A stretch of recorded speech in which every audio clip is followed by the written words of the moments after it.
Abidjan, pourtant appelée la perle des lagunes, perd peu à peu son chef-d'œuvre lagunaire. C'est ce qu'a déclaré le collectif des riverains de la lagune ébriée de Biétry ce matin.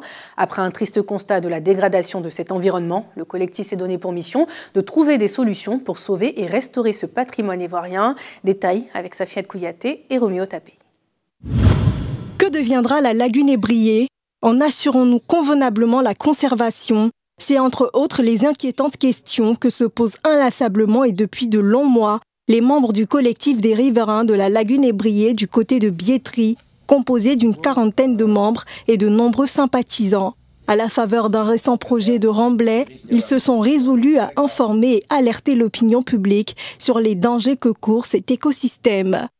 Du jour au lendemain, les populations riveraines de ces lagunes-là, jusqu'à Benjerville et ailleurs, vont se retrouver avec des maisons, des habitations privées sur ce qui constituait leur bordure lagunaire. Le message que nous voulons faire passer, c'est que le domaine public lagunaire, c'est-à-dire la lagune, et le domaine public lagunaire est la propriété exclusive de l'État de Côte d'Ivoire. Des populations, fussent-elles riveraines, ne peuvent pas se l'approprier et donc concéder des travaux sur ces terrains-là. Alors, il faut y mettre fin au profit des Ivoiriens.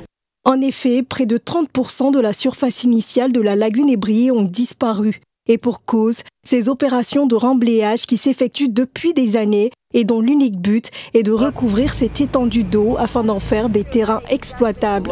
En vue de constater cette réalité, Gérard, patron d'hôtel et riverain depuis 64 ans, nous a amenés en bateau voir de près l'étendue actuelle du remblayage de la lagune en état d'urgence.